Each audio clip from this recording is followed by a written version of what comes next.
This morning here in church, we're giving thanks with Thomas and with Shirley and with their godparents and family for the gift and the wonder of these beautiful children, Lizzie and Susie. You have brought these little girls for baptism, and today we welcome them into the family of God and as children of God in the name of Jesus Christ. In this reading from St. John's Gospel, we hear Jesus praying that his disciples might bear good fruit, fruit that will last. Earlier on in the same chapter of St. John's Gospel, Jesus speaks of himself as the vine, as the true vine. He speaks of his followers, his disciples, as the branches of the vine. In other words, he's saying we need one another if we are to have life. The branches cannot live away from the vine, and the vine can do nothing unless the leaves break forth, and the purpose of that life is to bear good fruit. We need one another.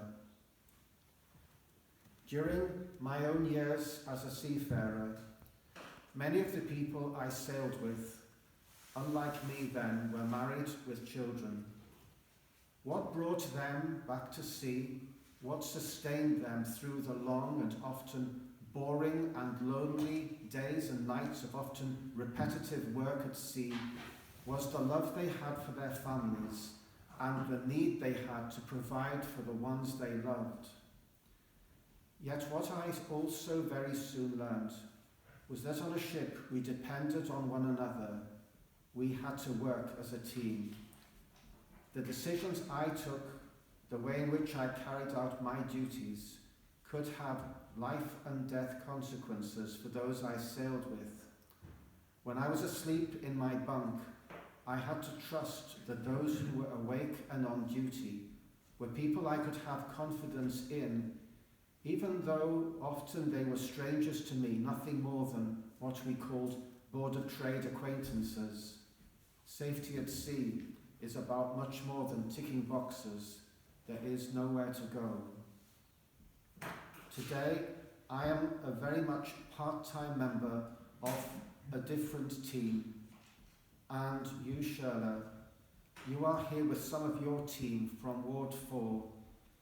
Each member of your team has their important part to play, and part of your work and theirs every day is saving the lives of patients. The housekeepers who are part of that team do much more than simply keep the hospital clean, though that's essential. Often they are the ones who listen to the patients and their concerns. They're the ones who befriend them, the ones who hear and who understand their stories. In your care for your patients, you make it clear to them that they are a person, a name, someone unique, not just an NHS number.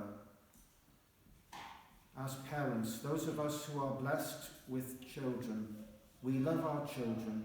We'll do whatever it takes for them, but we have to recognize our own need for love, for help, for support. Bringing up a family is about much more than the work of one or two people. 30 years ago, Carol and I were married in Newcastle, and we were hundreds of miles away from our parents and our families. We were not as far away from them as you are, Shirley. Our parents were not in Brazil, but we were far away.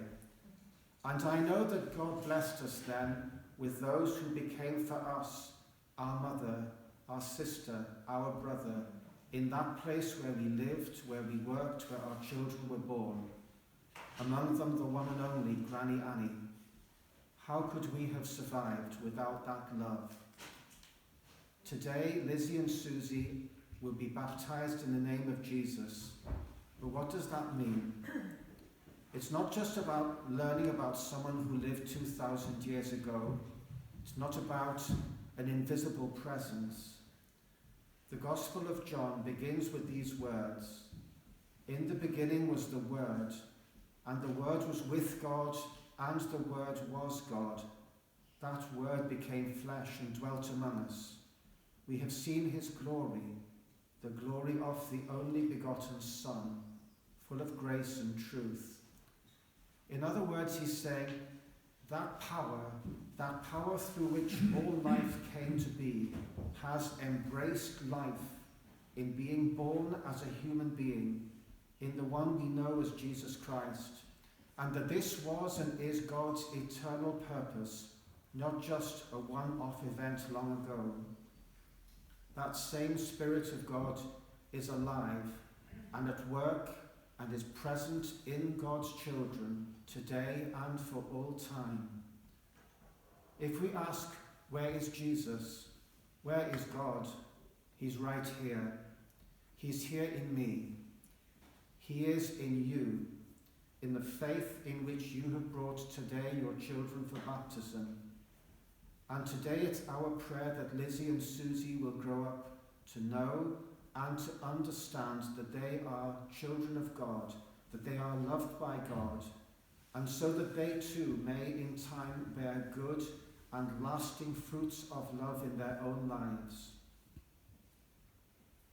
There is a story in the Bible about how Jesus was told that his mother and his family had come to seek him. He was surrounded by those who were listening to him, and he looked around and he said, here is my mother, my sisters, my brothers. Who is Jesus? Where is God? I know for myself that I have seen the face of Jesus Christ in the faith and courage of an old woman I once visited and met who was in a wheelchair, who'd had a stroke, telling me that, yes, her life was hard, but she said, Jesus Christ in the Garden of Gethsemane said once to his Father, let this cup pass from me, yet not my will, but your will be done. The grace of God in Jesus Christ shone in the faith of that woman. She was the faith of Christ and the face of Christ to me in that moment. I have seen the healing hands of Jesus Christ last year in the tenderness of a young nurse who cared for my own sick mother in the last days of her life on Ward 2. It's my prayer that Lizzie and Susie will grow up to know themselves as dear children of the God who knows them and calls them by name, the God whose image and likeness they bear, the God in whom his Spirit is alive. May you who love these dear children and are here for them today be those who for them on life's journey are the face and the hands and the loving heart of Jesus Christ. Amen. And so we come to the baptism of Lizzie and of